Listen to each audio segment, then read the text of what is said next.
Vasudeva Sutam Devam Kamsa Charura Mardanam Devaki Paramanandam Krishnam Vande Jagadgurum. Om, thou son of Vasudeva, the bliss of thy mother Devaki, the destroyer of the forces of Kamsa and Chanura. To thee, O Krishna, as Guru of the world and as God, we salute. The Bhagavad Gita, chapter 9, verse 29. We've subtitled it, No Ruination for Devotees. We take the 29th, the 30th, and the 31st verse. So the Lord says, I am equally present, or I equally exist in all living beings. To me, there is none detestable, none dear. But those who worship me with devotion, they surely exist in me, and I exist in them. So the Lord says, I am equally present in all beings. And the Lord has got no favorites here.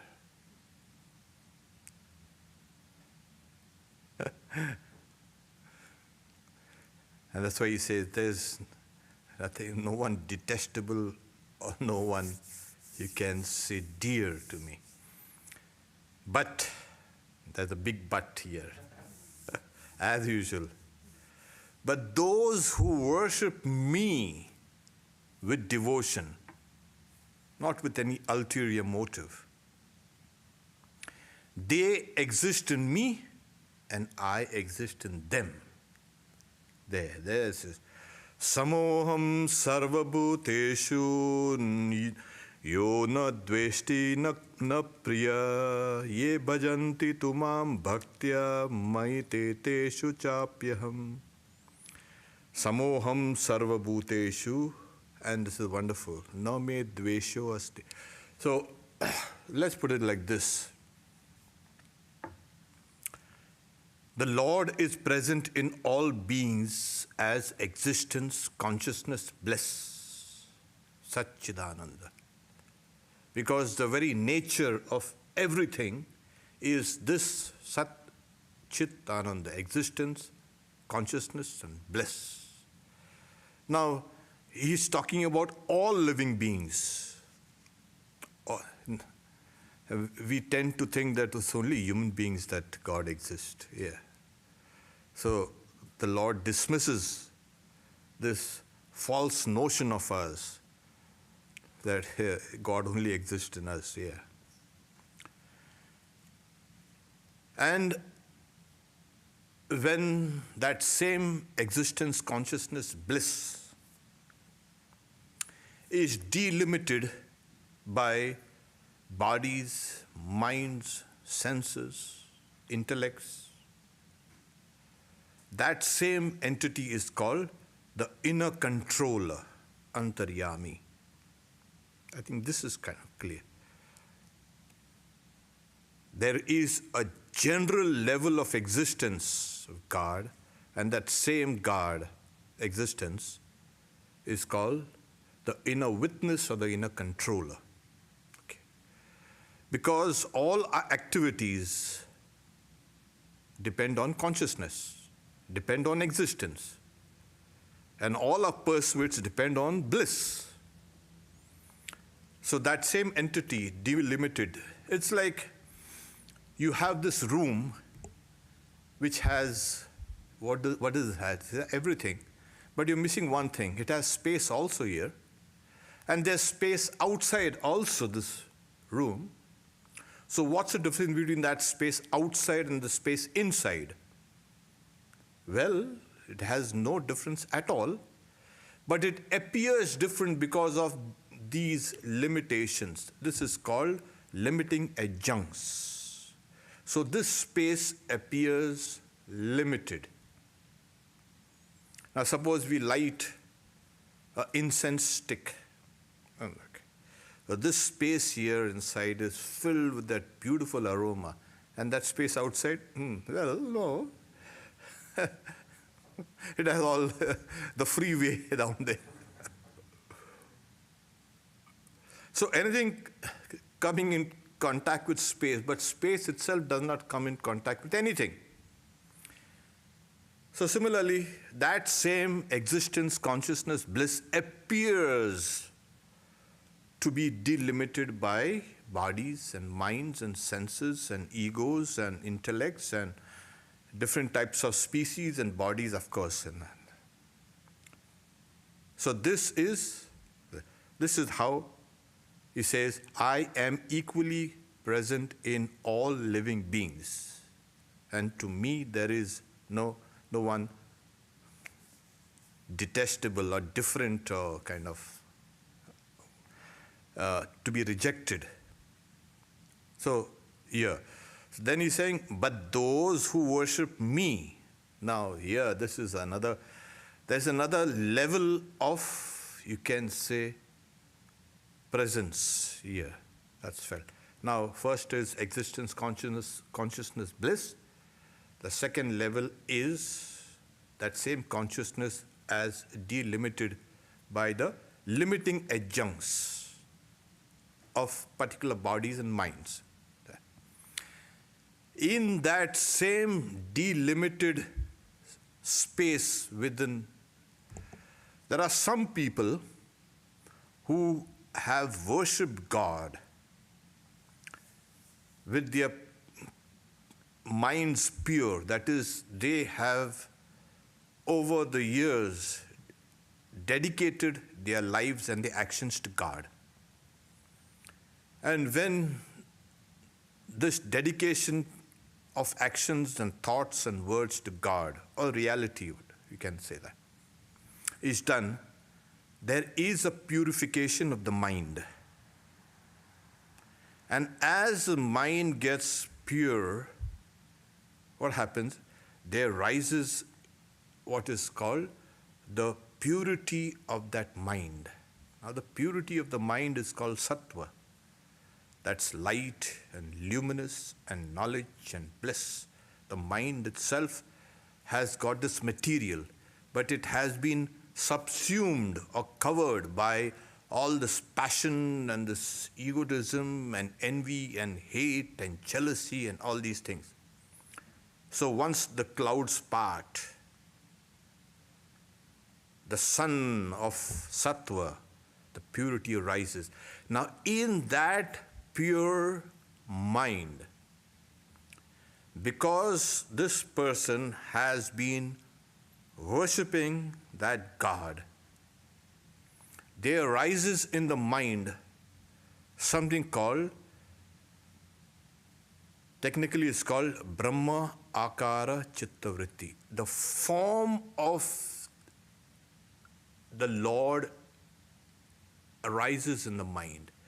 Like when you meditate on a particular thing over and over and over and over and over and over and over again, this thought quells all other types of thoughts. This thought becomes dominant. And as it becomes dominant, what happens is, this is the form that you have been thinking of, the form of the reality. It takes the form of existence, consciousness, bliss, as delimited by the limiting adjuncts. So this inner controller or the inner witness appears as a form in that pure mind. This is because the qualification years, but those who worship me with devotion. That's important. Oh, I have a headache. Oh God, please take care of my headache. And oh, that's shopkeeping. That's not devotion. So once you've given away all types of shopkeeping and you focus only on that form of reality, I want nothing but this over and over, so that mind takes the form. This is a well-known aspect of Indian psychology, that when you look at a particular thing, the mind takes the form of that particular thing, object. Yeah. So we have, and then a wave rises and then dissipates, but it leaves a trace. And that trace is called an impression, memory impression. It's called a samskara. So the next time you see that same object or a slightly different object, that cognition outside plus this internal cognition, they fuse. Ah, this is a book, this is a table. And then there is another aspect in psychology which, when you compare the present cognition with the past cognition. I have seen this table 2 days ago. So an impression always has time and space and causation as its tails. You fly a kite, and the kites have those tails, long tails, something like that. So every impression has those, you can say, residue of when and where you cognize. So as you have been meditating with devotion on the reality over and over and over and over again, what happens is the mind takes the form of that reality. Now, now this is good enough. This is understood. Now, when the mind takes a form, especially in a pure mind, what happens is, it's like water. Suppose you have water. You pour it in a container, a glass or a jug or anything. The water takes that form. The water itself has no form, but it takes that form of the container. So it's a container and contained. Now, when the container itself is pure, why? Because there is a reflection of consciousness in that mind, and the mind itself has taken that form. So, the form of the mind is delimited by that container, and the container is the reflection. There's another illustration given by the commentator here, says, like sunlight. Sunlight is the same for everyone and everything. But then it's reflected differently in different bodies, like in water, it's reflected better than in clay. And if you bring in a mirror, that's even better. So the sunlight is reflected perfectly in a mirror, a clean mirror, of course. So the sunlight takes a form, as it were, of the mirror, and the mirror also reflects itself perfectly. This is how the internal mechanisms of realizing the truth happens inside. This is why he's saying, they exist in me, I exist in them, because of this psychology. Simple as that. It's easy, isn't it? Yeah. Otherwise, imagine a huge sun trying to enter into you. You know what's going to happen. God is infinite, and you are finite.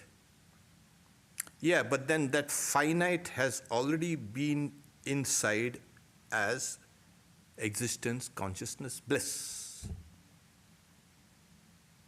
So there's an kind of that infinite has been limited, as it were, because of these walls and doors and windows, etc., the bodies and minds.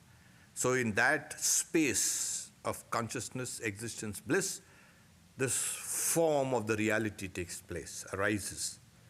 True, repeated recall, repeated devotion, repeated knowledge of the reality. And that's why that the verse says, they exist in me and I exist in them, as the container and as the contained.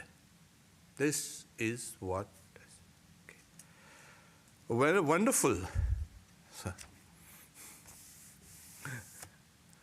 But what about the other guys? But he had said, but they who worship me with, what about those guys who don't worship me with devotion? Well, as in the previous verses it has been said that they have been worshipping the other gods and goddesses for this, you can say, instantaneous gratification. They don't have anything to delay the gratification. They want it now. They want it now. They want it now. So they worship all the deities, the various deities, and the various other smaller deities. They know how to trap you. You want a chocolate?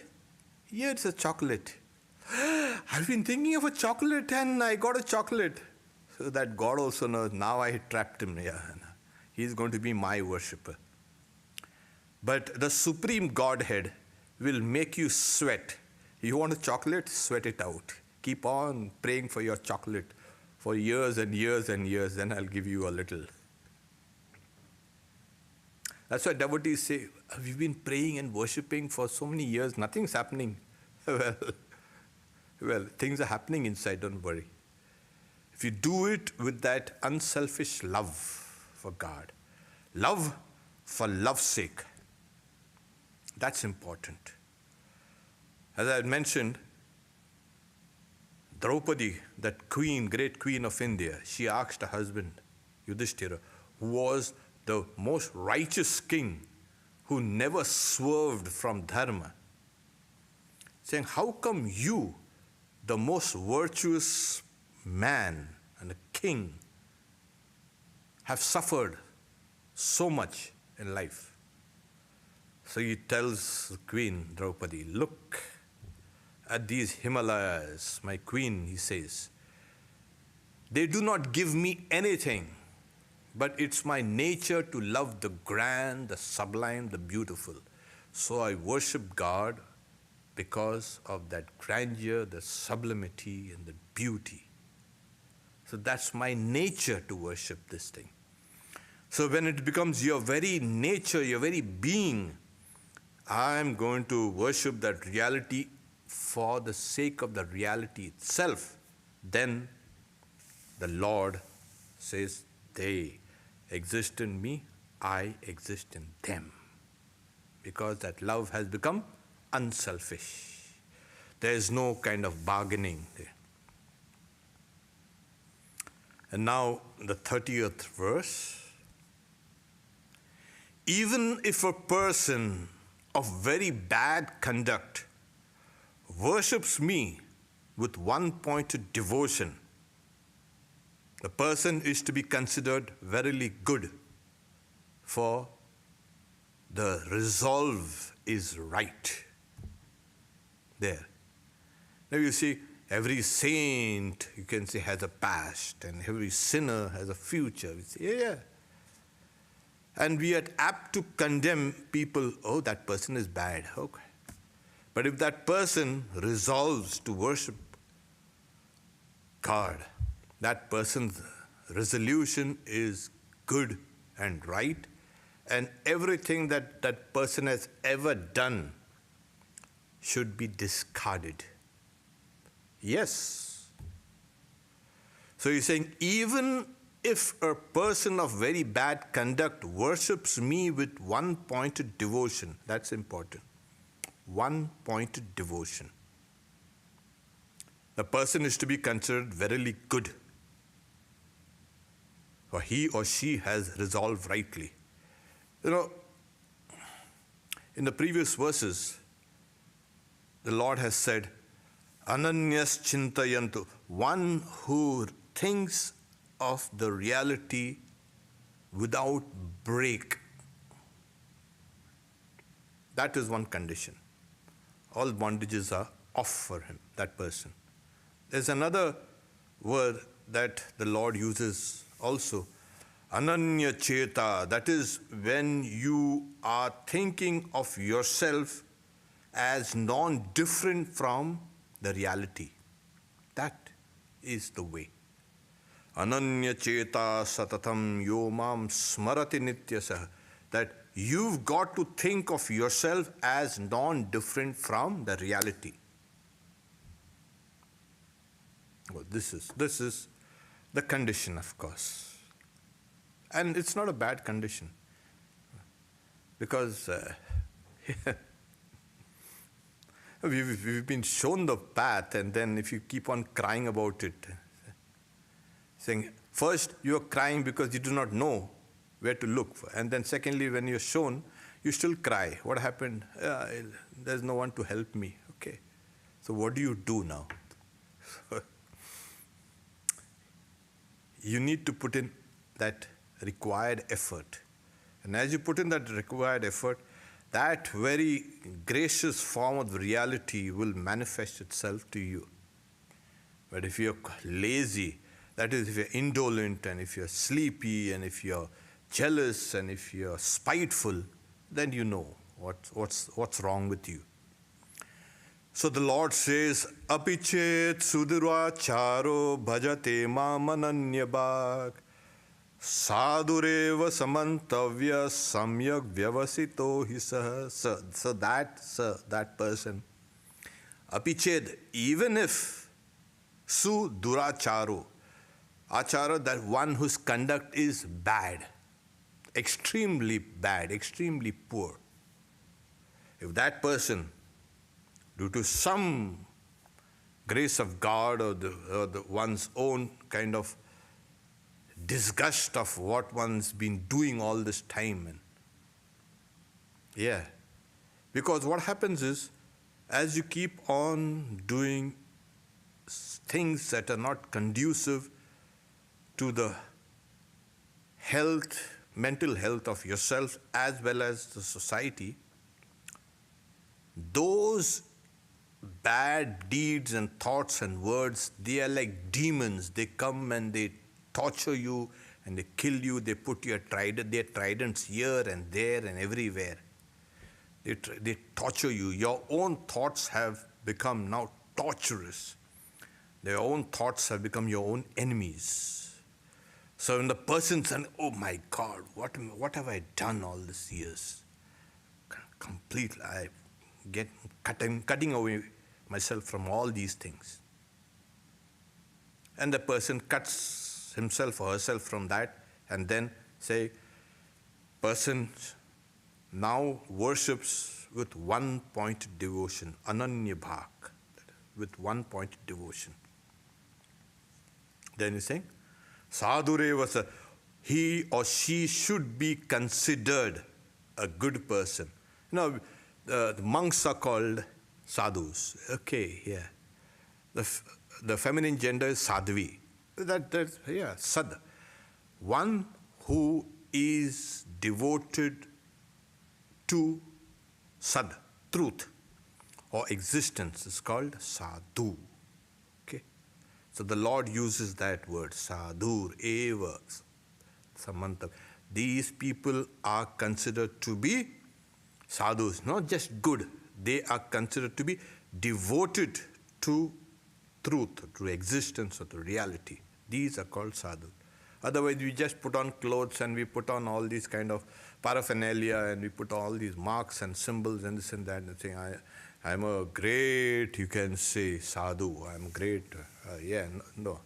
This is the real inner meaning of being devoted to truth, to existence. Samyak vyavasito, that person has rightly resolved. After long struggles, we have been struggling, we have been evolving over the years, over lifetimes. And at one point of time, suddenly you get a spurt of energy. I don't want this crawling, this slow pace, and it's taking me years and years. That's why the Yoga Sutras also say, success is speedy for the extremely energetic. Well, Tivra Samvegana Masal. So success is speedy for the extremely energetic. So when you have had enough of what you have done, there comes a time when you are going to drown in all your deeds, when you want to grasp at something and you're gasping, you're being pulled down and you're trying to push up. Then something comes and hauls you up. This hauling up is what is called grace. Hauled up, come. And then that person, the people say, oh, please be gracious to me. And the grace of God is on me. Yeah, you get a lot of people, great devotees. This is all God's grace. But they are not grateful for that grace. You have to have gratitude. You've got to have equal, you can say, reverence for that saving grace. And that is going to transform you. Similarly, Shri Ram Krishna says, there was a preacher in the Brahma Samaj. He had gone and he was looking at what's the guy saying. So one of the preachers there is saying, friends, how much I used to drink before, and now I am straight. So Shri Ram Krishna says, what is that fool saying? Say, a preacher should be very careful of what he or she says and does. Don't think about all those things that you had done. Now talk about that great, you can say, reorientation of your life towards the truth. Speak about that. Oh, so much I used to drink so much. So Shri Ramakrishna said, what's that fool saying? So it's like that. Oh, I was such a big sinner. Now, okay. Yeah, you don't have to think about it and talk about it. Just let it go. And now you turn a new page and then you start. And this is human life. This is spiritual life. Keep quiet. You've learned from your mistakes, and now keep those lessons at heart and don't ever kind of go astray. Stick to the path. And as you stick to the path, then you say, these people have rightly resolved and they are considered to be good because of that one-pointed devotion. There are so many kind of instances. There's one devotee who was in great trouble, and then he had gone somewhere and he had a kind of I don't know what, he had a mistress or something like that, and she was kind of taking advantage of him, and then he suddenly came to his senses, and then he ran to Dakshineshwar, to Shri Ramakrishna. Suddenly, save me, save me. Okay. This is what happens. Suddenly, there is a kind of a transformation. There is a sudden conversion. This is what happened. There's a sudden conversion and you come away. People say, I'm suddenly converted from one religion to the other religion. I'm not talking about that. I've had enough of that religion. I'm come to this religion. Because there are more goodies here. Kind of, it's just conversion means you're converted from your old life to a new life, a spiritual life. The 31st one is that person soon becomes possessed of a mind which is imbued with dharma. Now what's dharma? Dharma which holds everything together. That is called dharma. Shipram bhavati dharma. So that mind. And that person attains everlasting peace. There it is. What's the use of practicing dharma? You attain everlasting peace. Peace, these devotees, they are always in hot water. Always they're complaining of hot water. They are again swimming in hot water. It means that you have come away from the lure of the senses. That is what is called shama, shanti, pulling away. Then he says, do thou proclaim boldly, O son of Kunti, that's Arjuna, that no devotee of mine gets ruined. These are some of these great words in the scriptures. Na me bhakta pranasya. My devotee never comes to ruin. No ruination for a devotee. So people say, I have worshipped, I have done and this and that, and oh yeah, what happened? All these things. No, nothing happened.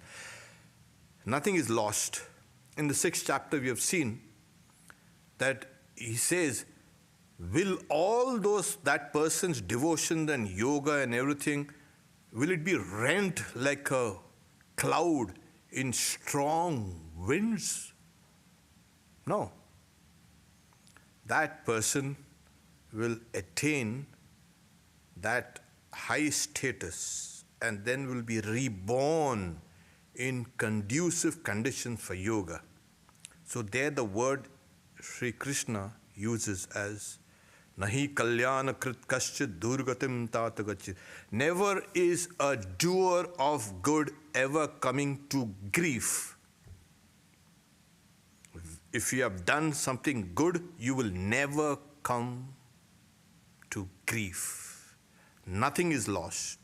Nothing can ever be lost. So Swami Vivekananda says, they are like 1,000 guardian angels. If all your evil deeds have been like hundreds of, you can say, satans and devils, trying to swallow you, consume you, all your good deeds are like those thousands and thousands of angels to protect you always.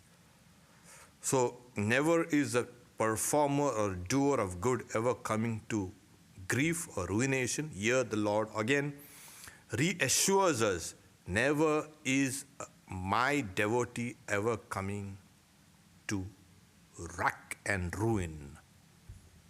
Rack, in the old days we had those racks, and they had a nice time in making some people taller and taller. Let's see, a guy is only 5.5 feet, let's make him 6.5 feet. Yeah, I can't. Good. But that's going to kill him. Yeah, that's too bad. Let's try it with another guy. Get another guy. So the Lord uses the word here, shipram, quickly, shipram, bhavati. Bhavati is become. Quickly that person becomes a dharmatma. Dharmatma, the mind which is virtuous. This is important. The person with a virtuous mind, a person becomes virtuous. And person attains everlasting peace. The peace, as I mentioned, is the withdrawal. There are two tendencies in the human system, the mind and sense. There is a circling forward and there's a circling inwards. It's called the pra and vritti outside, and the ni and vritti inside. So these two forces constantly one circling outwards, another circling inwards, is what is the nature of this whole universe. These two forces are constantly tugging at us, yanking us from the side, and that other guy yanking us from the other side. So every thought and every word and every deed has these forces, counter forces working on them. So when the nivritti, the force that circling inwards dominates, this is what happens. You attain peace. There is now no counter force that's drawing you out. You have come to a kind of stability. You're no longer tossed about by all the waves of the world and all the objects. You will see them as kind of a mirage. So this is what happens. The nivritti, the circling inwards, the power has become dominant. Comes. And then he says, do thou proclaim boldly, Kaunteya pratijanihi. Boldly. What? Na me bhakta pranashya. My devotee will not perish. So you have two things. One, the perishable, and the one which is imperishable. So when you go towards the imperishable, that's the reality, God, you become imperishable. You take on the nature of that which you have been meditating upon. If you meditate on the perishable things, you will see everything slipping between your fingers. Swamiji says, all the great energies of a great mind vanish in a moment. And the mind says, is this real? Yes. There will come a time in everyone's life when one will stop and question, is this real? Is this pursuit real? And if the answer depends on the answer, what you answer, you'll see everything has gone away. All the energies, all what the troubles and everything that you have put inside has slipped between your fingers. Then this kind of a wake-up call. What am I doing? That wake-up call is what will lead you to one-pointed devotion. There are various stories. Even in Swami Vivekananda's works, we have a whole kind of chapter. But there is a well-known story of a sage. And he really became one of the greatest sages. It's in the medieval India. He was called Tulsidas Goswami. And he was the author of the Ramcharitmanas. You can say the life of Rama, spoken of in the lake of the mind. Okay. So, he was a great scholar, etc., etc. And he had a beautiful wife who had gone home to her parents' house, and that's how. So this guy couldn't contain himself. After a few days, he followed her. He goes to the house. And what happened was, he took all the trouble. There was a river in Spate, and he crossed it, and then finally manages to reach the house of the wife's parents, and knocks on the door. She opens the door. What are you doing here? Let's go home. See, if you had even an iota of devotion, like you have to meet to God, you will realize God now. And the scales fell down from his eyes. What? And she slammed the door. This guy, it was a wake-up call. And he left from there. He never returned home. He lived the life of an ascetic, and he became one of the greatest of sages. There's another great story. The first author of the Ramayana, Valmiki, he was a highwayman. He used to rob people. So one day he managed to kind of nab a sage. The sage was fearless. He's saying, how come you're fearless? Who's going to take this responsibility of your heinous acts? Well, go and ask at home if your parents, etc., whom you are saying you are feeding them through this kind of profession, will they take part of your sin? Then he goes home, he ties a sage to a tree, Narada. He goes home and saying, Father, do you know what's my profession? He says, no, I never asked you about your profession. What do you do? I'm a highwayman. What? You evil son and this and that. The idea is, will you take part of my sins? Why should I? You're doing these kind of evil acts, and why should I take it? Get out.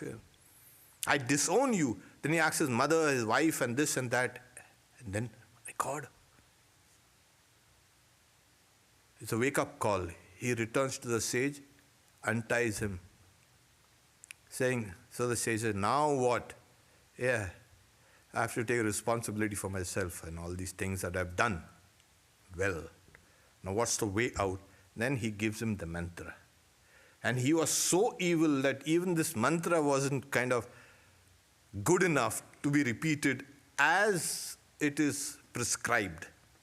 It had to be reversed. So he repeated the mantra reversed way, and then over and over, and he was dedicated so much. And they say that he sat down and there was ants built a hill around him. He was so absorbed in that. And then the sage comes and kind of calls him out and releases him. Comes out a sage. So that person who was a highwayman, an evil person, suddenly becomes like. This is one of the few hundreds of examples there. But so this much for today. We hope we can. This is a take-away message. If you are devoted to truth, truth will protect you, and you will never come to ruin. Om Shanti Shanti Shanti Harihi Om Tat Sat Shri Ram Krishna Arpanamastu.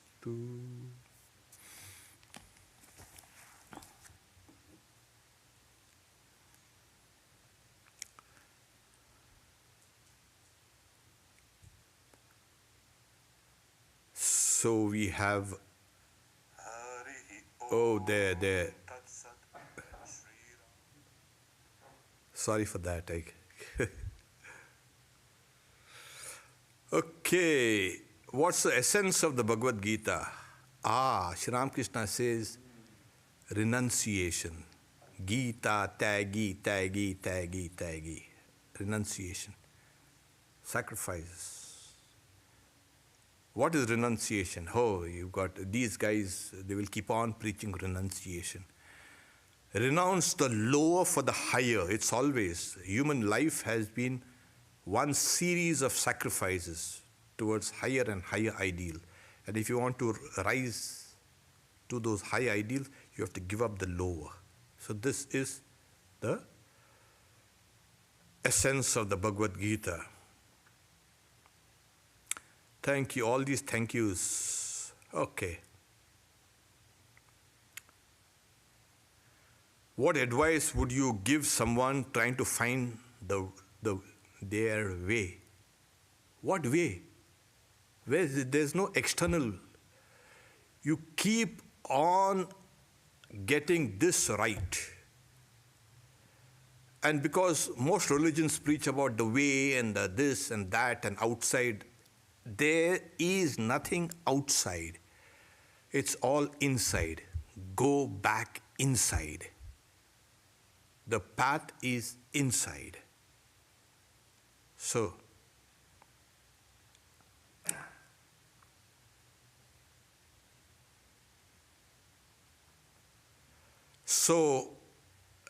long, but Krishna is the Father, so was he wrong? When he's saying, I am the way, the truth, and the life, no one can come to the Father except through me. Well, nothing is wrong. Remove the Christ, take it as consciousness, Christ consciousness. Why do you have to go for personalities? And these ideas of personalities have been the bane of serious spiritual pursuits. That one personality will again contradict another personality, that this message contradicts with that message. So your search has to be impersonal. The path may be through personalities, through somebody who embodies that impersonal principles, and then you proceed. You are going beyond all personalities and all limitations. Okay. Good enough. Om, peace, peace, peace.